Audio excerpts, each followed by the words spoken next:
Welcome to Season 2 of Scaffolds. This is Monique Rivera, your host and assistant professor of entomology at Cornell Agritech.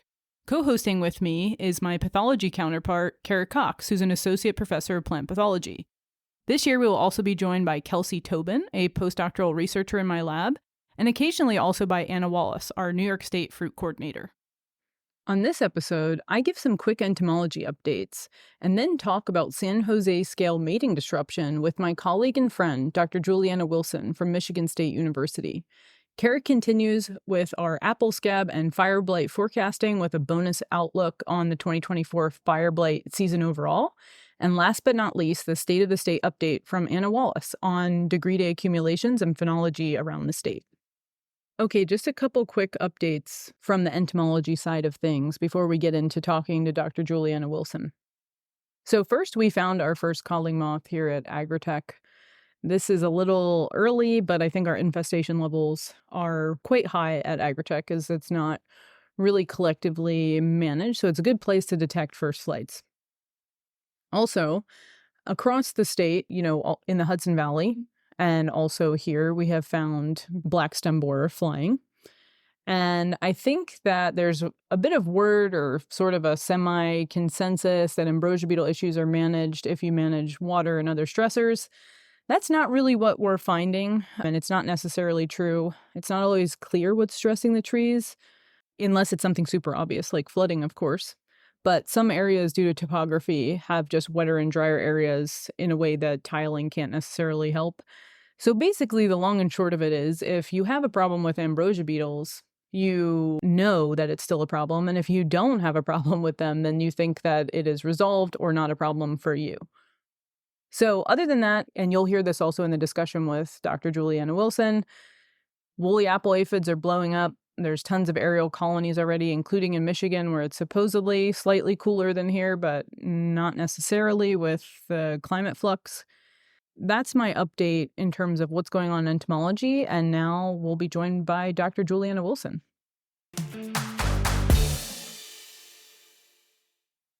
So today I'm here with Julianna Wilson. She's an assistant professor of tree fruit entomology at Michigan State University. Hi, Julianna.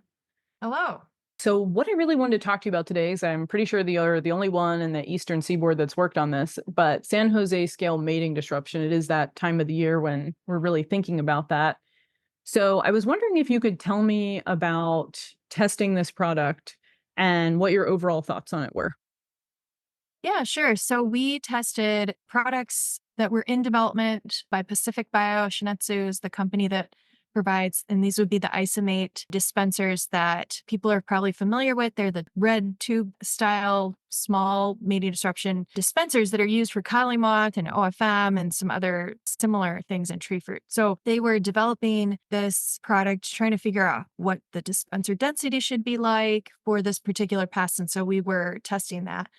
The other company that is also working on this as a product is Trace. We were testing their meso dispensers and then also their puzzle style ones, which are smaller, and trying to look at different densities of those and what works best. This was all done in apple. And then there was also a project being done in sweet cherry, which hasn't been published yet. That was led by Emily Pochebe when she was with Michigan State University Extension. But at any rate, what we've been finding is that unlike Lepidopteran pests, we can achieve disruption on a much smaller scale. So you can do this on quarter-acre, half-acre blocks in orchards of that size and get trap shutdown of males in traps. So I guess we should back up and say San Jose scale is really different from a Lepidopteran pest in that the females stay sedentary under these scales and they're not moving, but they're like sending out a signal calling for males to find them. And the males are super tiny and weak flyers, and we think they don't travel very far from where they emerge in the first place. So that's why we can use this on such a small scale. Males can't find the females in this small area that we're running these studies. So Pacific Bio and Trace, they're still working out the product registration for this, so submitting their packages through the EPA to get them registered for use. So I'm not exactly sure what dispenser density they're going to market, but we were finding 100 dispensers of the isomate product per acre would be enough to achieve disruption.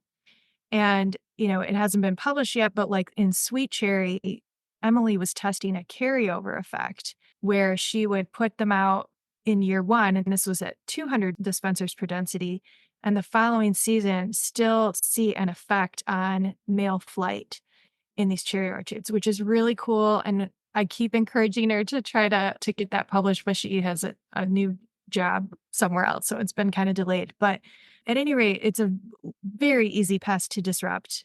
Unlike, some of our moth pests that are stronger flyers, are coming from the orchard margins, colonizing, recolonizing basically from outside. So with this thing that's really like tied in with, apple phenology, crop phenology, and sedentary for the most part, the females are, this tool is really effective.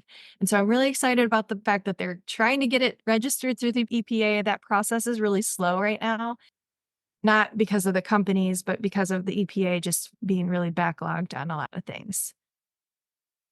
So San Jose scale kind of has a pretty tight window to really get things set up, even when you're just trying to track them normally. So what would you say is really the window? Like what time of the year approximately, or related to phenology? Like, does this get applied when we're still dormant?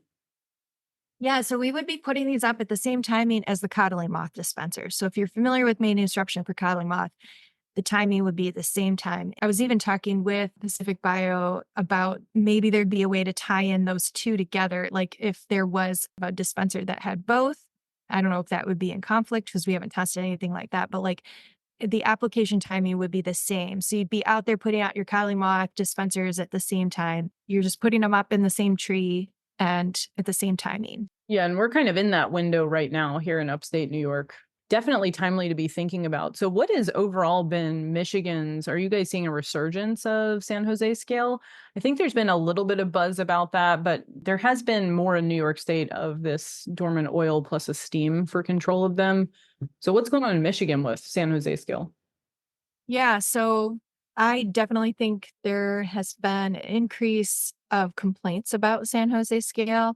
Partly it's because of changes in available materials that growers can use. And so things that we have now require a little bit more precision in terms of timing. So a steam, for instance, is really effective. Like we've had really good success with that here in Michigan as well. And even just on its own, a little bit as a pink spray, not with oil, that's been a good timing. And other insect growth regulators, we've looked at Centaur as well, and that will suppress our crawlers, which is really the stage that we're trying to target at that timing. It takes a little bit more precision in terms of timing the spray as opposed to something like chlorpyrifos as a pink spray. The steam works really well when we nail it in terms of crawlers. Exactly how managing every single pest is going. The more Yeah. narrow spectrum the product, the more the timing matters. Are you guys in Michigan seeing the same resurgence of woolly apple aphid? Yes. Woolly apple aphids, that is like the number one complaint that I'm hearing from growers. They're a lot easier to see too than San Jose scale. Probably more people have San Jose scale than they really realize because they're so cryptic, like hard to see in the orchard. But yeah, woolies are very abundant here. And we're starting a new project this season, just looking at what's happening with their biology. We know we, for instance, found that they are overwintering above ground in Michigan. We have evidence of that over this past winter, and it was a mild winter. So maybe the preponderance of, more mild winters is exacerbating the problem with these, but we're definitely seeing an increase in woolies. And so there's a lot of questions about like, what do we use? How do we time control for that? We've got some efficacy studies that we're working on along those lines, and also just trying to get back to its basic biology. It's an old pest, but similar to San Jose scale, they're both old pests. We haven't really had to think about them because we had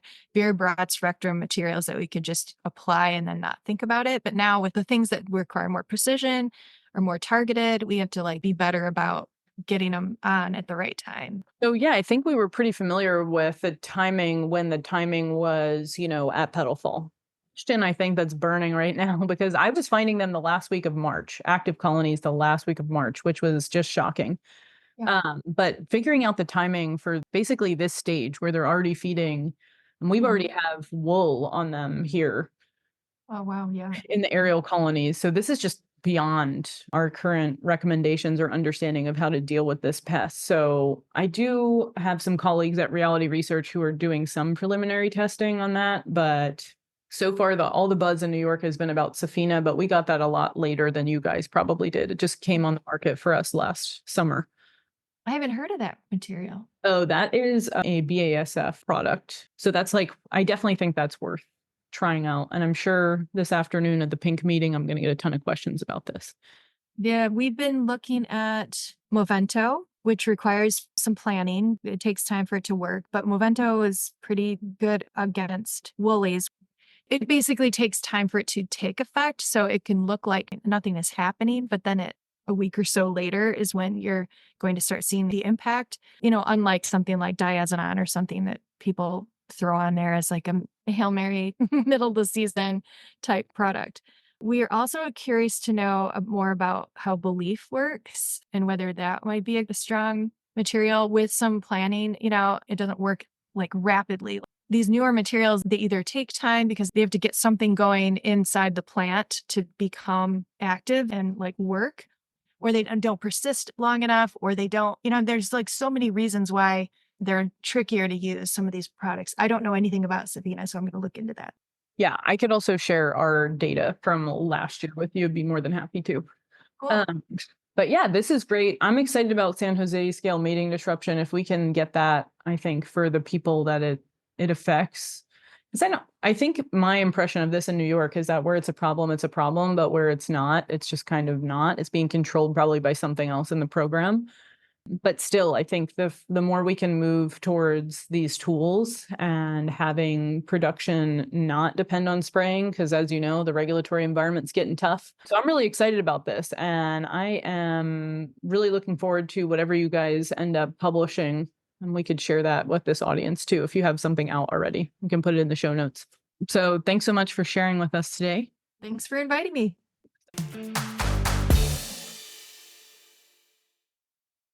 All right, it's 4:21. Nice, dreary, overcast Sunday. That's not supposed to get any rain, but it's getting plenty of rain. Just coming off and on, constantly overcast, cold, and sprinkly. Great weather for apple scab. And with that in mind, let's talk a little bit about apple scab forecasts for the week. Let's move into Long Island. Presently, it's predicting a green tip date of 3/7, which probably not necessarily the case. And for most of my predictions, I'm going to move it back about 2 weeks because I think these things are accumulated a lot of warm degree days early on in January and February that the trees really couldn't use as effectively. And they're a little bit not as advanced as the regional extension specialists tell me. So I'm going to move it up to about 10 days, maybe to the 18th. Looks like Long Island's coming off of a pretty hefty, probably I'm guessing around 53% maturity. Bear in mind, there is a plus and minus 24 to 40% error on that curve, but I like to put it back a little bit ahead in this particular instance, the green tip, moving that up to about 318. It's just so that we don't end the simulation too early and get to probably a better accurate representation of the maturity. So about 50%, they're coming off of a pretty hefty discharge, approaching about 29%, and are looking forward into a week of really cold and not so much rain. Yes, if we look down, no ejections are predicted. Cumulative discharge is about 60. No infection events are predicted. Doesn't even look like they're getting that rain that everyone else is getting around the 24th, or rain, or what we might call snain, snow and rain mixed. So it looks like a pretty easy week for Long Island. You have a lot of days to sort of move through. Get your next cover on. Take your time. If you want to go back right after the previous one for a little bit of reach back, that's fine. But you might want to wait a little bit into the week and see how the warmer weather on the weekend of next week ends up folding out. Fire blight, it's predicting in Riverhead, Long Island, first blossom open date of 4/11, and it may be more advanced, and you could totally move this up, but this won't matter as much. You'll do want to move that first blossom date forward a little bit into the future to prevent the model simulation from ending early. It doesn't seem to have as great of an impact on the outputs, and if you look this week with the really cold weather, you got your daily TRVs right around 1, and this is on a scale of something that can get as high as 1200 for the cougar blight TRV values. The EIPs are sitting at 0 or pretty much 0 for the week of Long Island. Now that I look at it, you might see some moderate risk weather, even with a 0 EIP. And this is because the average daily temperature hasn't gone above 50 on those days. So it's no cause for alarm, even though it will predict it as a moderate risk. Very low, very easy. Let's creep on up into the Hudson Valley. And they're coming off of a fairly lighter discharge event into the end of last week. And we'll move their green tip date up a little bit as well. I'm going to move it up to the 21st, just of March, by the way, just to make things a little more normal. Probably approaching the 50% part, about halfway through the apple scab season. Unfortunately, they are looking at a really massive ejection event, 29% discharge on the 24th as well, and fewer days to sort of get this application on. I think I'd probably begin today or Monday and then start spraying to make sure I've got some good coverage. You want something thick and sticky that can provide good protection during the big event on the 29th.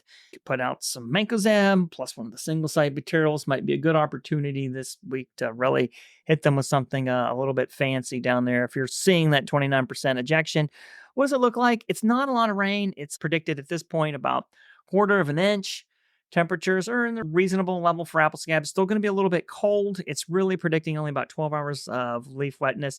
But a lot of that leaf wetness is occurring during the day, and that's why the ejection is so high. Fire blight, it's unlikely that they're deep into the heart of bloom. It is predicting a bloom date on 4/18. And even if you were to make it a bloom of today, it's still going to be very similar to Long Island. Cold, perfect weather for avoiding fire blight. You might only have one day where it's really hitting into that moderate risk of still 0 EIP, but only because of an average daily temperature of 50. It's terrible. Fire blight likes to grow at 75, so that might put things in perspective, and you could be understanding now why your TRV is so low and your EIP is so low for the week. Fairly easy times. Moving up into the Capital District, let's go check out Voorheesville. It looks a little bit easier for Voorheesville, predicting much later green tip.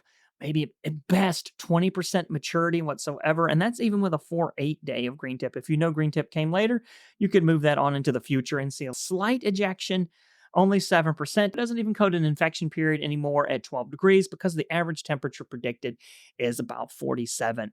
So it looks like as the weather predictions are coming into the future, a little different than what I showed on the video version of this. Things are dialing back as there could even be some snane in the Voorhees or the Capital District as well. Not even predicting an infection. I think you've got some excellent opportunities to look into that and get some just a nice coverage on of some materials. Maybe this is your chance to try out some biologicals. Moving up into Peru, very much the same situation, an easy week, really low maturity, 5%, just little blips and blops there of ejection. They are predicting a little bit of an infection event. It's going to be kind of cold. It's low maturity. I would call this a low risk. I wouldn't use anything too fancy. I would just go through and make sure things are covered.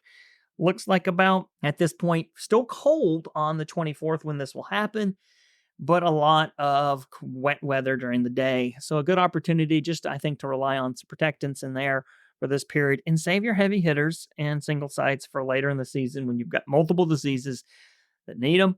Fire blight in both of these regions it shouldn't really be a problem yet, and it's going to be the same scenario. Even if you had bloom, it's just going to be too cold and wet for fire blight whatsoever. Not a chance with these temperatures this week. So safe, you can wait and save your materials for bloom next week. Let's moving away. We won't really talk about fire blight anymore. Look at the Finger Lakes region here, coming off a big injection event, about 17% or so on April 18th. And we'll probably move even the green tip date a little bit ahead as well, approaching the 50% halfway point through the apple scab season. And in this case, not any ejection, just a little blip at 6% because it is very low leaf wetness, mainly because it could be cold, could be a little snowy, and there's just not a lot of it. It will occur during the day around the 23rd and 24th, and the temperature is about 50. It's not too bad, but it's not a big ejection event. Take these first few days to get some coverage on before you go into the infection period, and I just think protectants will be able to do the job. And even if you're an organic farmer, I think you'll have excellent success with the products that are available in the Finger Lakes region. Moving up into the middle of the state, sort of towards western New York, along near Sodus, along the lake. And remember, always check different sites because if you're not on the lake, it could be a little bit different and it may radically be different or maybe just slightly. Once again, this one is predicting right along the lake in the SOTUS area, more of 11% ejection. Going to move that green tip date up ahead a little bit as well. Still approaching the 50% maturity mark. Not quite there. Things are a little bit behind in Western New York, especially that far north. Basically a 10% ascospore ejection. Nothing to panic, but I would go through and make sure I've got my protectants on before the 23rd, when it's predicting about 20 to 4 on the 23rd, 20 hours of leaf wetness on the 24th with a lot during the day. Moderate ejection of about 10%, but nothing to be concerned about.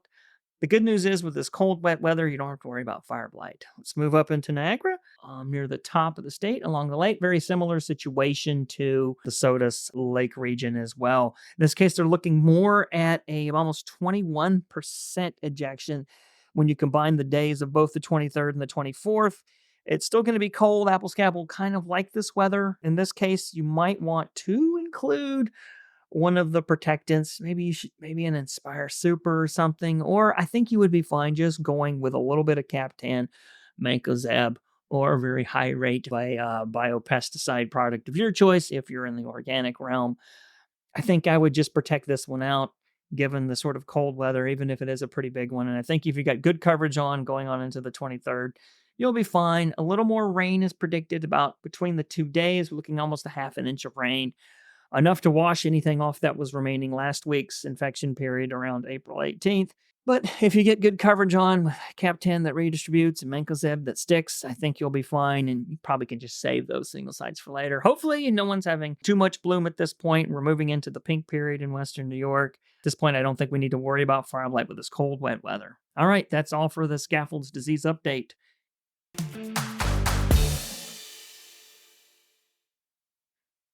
All right, let's do a little bit of extra bonus this week on fire blight. I'm going to start my series of managing fire blight in 2024. Just going to get a sort of an overview of the previous season. 2023 was pretty light, very few outbreaks, all-time low number of samples were submitted for streptomycin resistance testing, as the disease was generally fairly easy to manage throughout the state. It was generally a cool, low-risk, early bloom, started around mid-April or ended, depending on where you were in the state. But in this case, while it started, earlier in mid-April, it seemed to linger for quite some time because we had a lot of cold weather and sort of moved into almost back to where we'd normally be in mid-May before it ended when we finally got a big burst of warm weather. Fortunately, what ended up happening is we had just a little tiny blip that allowed petal fall to start happening, and we had a really nice, cool petal fall, which I thought was pretty nice. In that case, the end of May was a long past bloom for everybody, and that's when we finally got that stormy, hot, high-risk weather. But at this time, I think a lot of the early season fire blight infections were well managed. And then there wasn't a lot of inoculum for shoot blight epidemics in the summer. Yep, a few people had some issues, but it wasn't a really bad year. In past years, we usually got this really heavy, hot, rainy weather right at the end of petal fall, right into the thinning period. And when this happened, we had some problems that were occurring. Tissues were being killed by the thinners, and the weather was hot and wet, just giving fire blight a foothold. And that was more of the 2022 season. If we start to see something like this again, where we're going to have really hot, wet weather at the end of petal fall, we got to make sure that we're ready to really put on our most effective options right at the end of bloom and into that petal fall period. As long as there's some flowers out there, it's still not 100% petal fall. All right, so what's the present season look like? It's a very cold spring. It's cool and wet, great for apple scab, not a big problem for fire blight. And if these trends continue, we could have another really easy light fire blight season, particularly on Long Island, the Hudson Valley, which should be at bloom or at the cusp of bloom in the next few days or the coming weeks. They might skate through with a really cool bloom and low fire blight pressure. And looking at the long-term forecast, it does look like things might be easy season for the east and the eastern part of New York. Had a couple of cold days over the weekend and into the next week. This is 4/21. And there's a couple maybe low 70s predicted during the weekend, probably next Sunday or so. And even at that point, Western New York probably won't even really be into hard king bloom at that point. But if you're concerned about a lot of carryover inoculum, or you had a problem last year, or you want to start early on getting those plants ramped up with defenses on the inside, usually we don't have a lot of problems with blossom blight. It's the inside of the plant where things get really exciting and the damage and devastation really occur. In this case, some of the better programs are either that early tight cluster pink application, peroxidine calcium, kudos or apogee, with or without a little bit of acyl or benzoyl S-methyl Actigard, right at that tight cluster pink. And this will sort of slow the migration of bacteria through the tissues. Even if they occur later on, you want getting them ready now.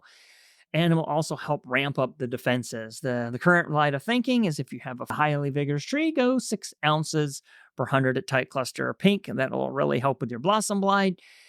Or if you want to sort of give it the 1-2 punch, give it that 2 ounces of perhexadione calcium per 100 with a 1 ounce per 100 of the acyl or benzoyl S-methyl Actigard right there at that pink. And then we'll talk about doing it again later as we move into petal fall.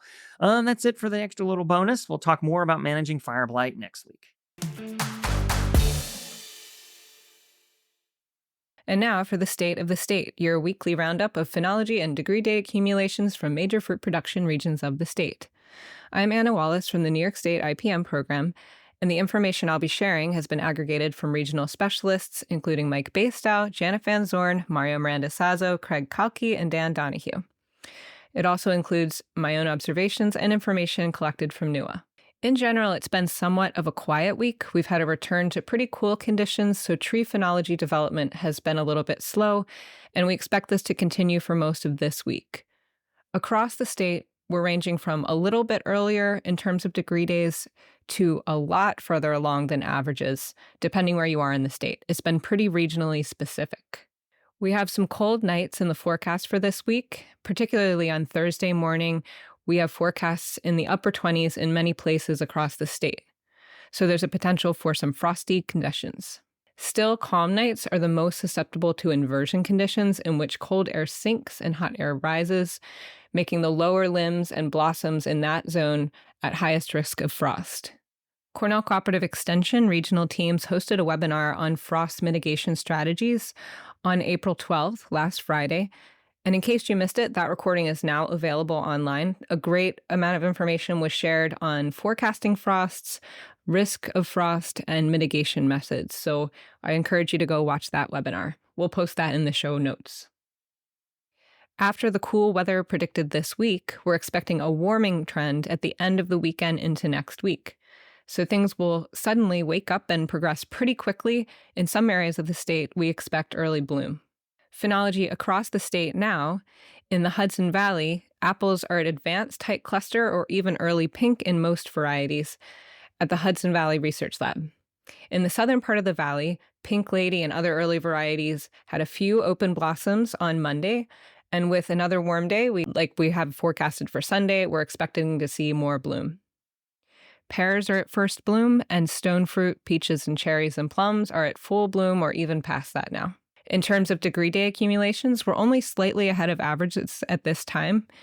The average bloom date for the past 40 years has been May 2nd, with the earliest on April 16th, both in 2022 and in 2012, and the latest on May 16th in 1984.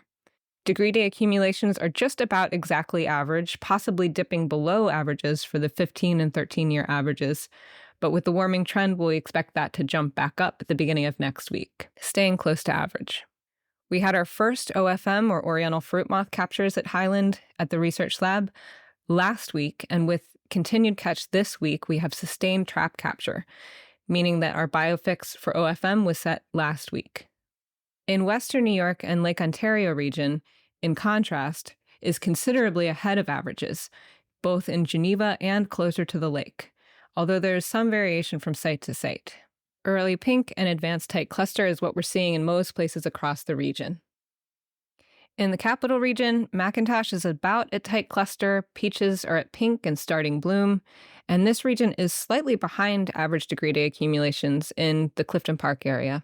In the Champlain Valley, early varieties and McIntosh are at about half-inch green, with other varieties ranging from quarter-inch to half-inch. Degree day accumulation is just slightly ahead of average in this area. And now for some upcoming pest events. Early season insects continue to be active despite the somewhat cool weather. We saw some tarnished plant bug active in clusters early last week, and we continue to see some activity there. Also, oblique-banded leaf roller overwintering larvae are active in a few places in warmer sites, so you can be inspecting clusters and terminals for those now. We're also seeing aphids, particularly green aphids, in the clusters, and you can also be looking for rosy apple aphid, which should be active soon. We're also continuing to get reports of woolly apple aphid both in the western New York region and in the Hudson Valley. These insects are active just above the ground, and you're seeing wool covering them at this time, typically protected by some bark tissue.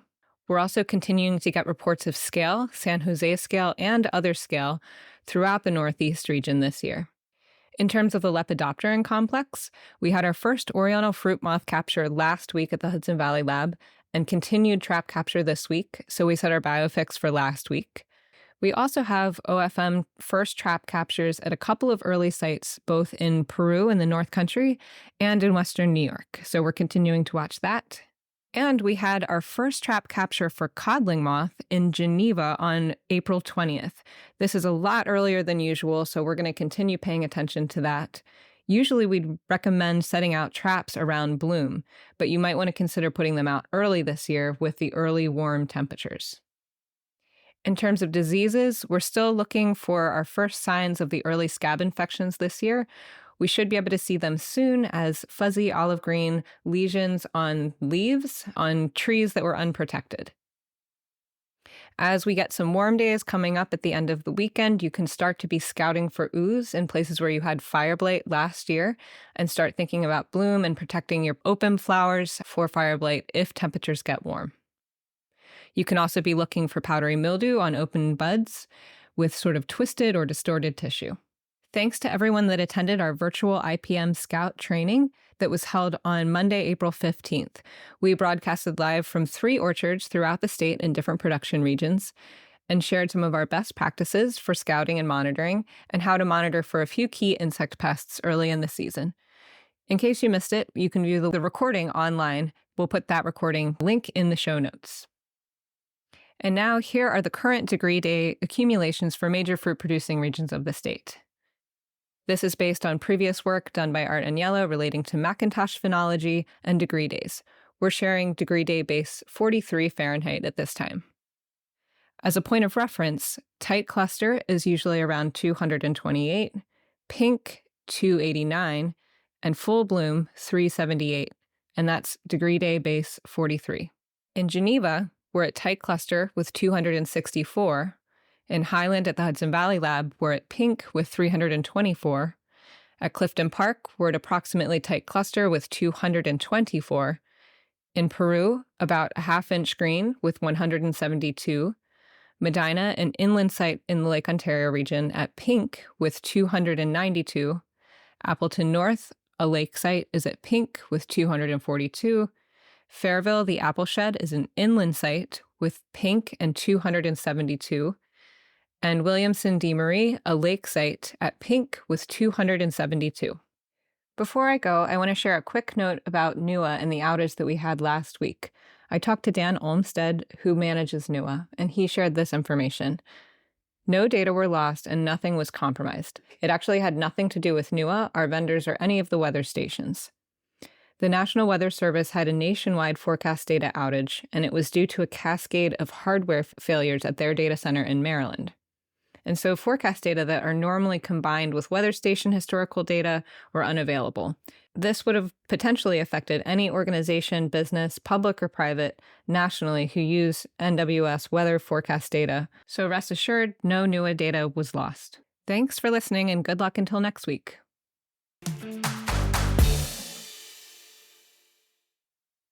That concludes this week's update. Thanks for listening.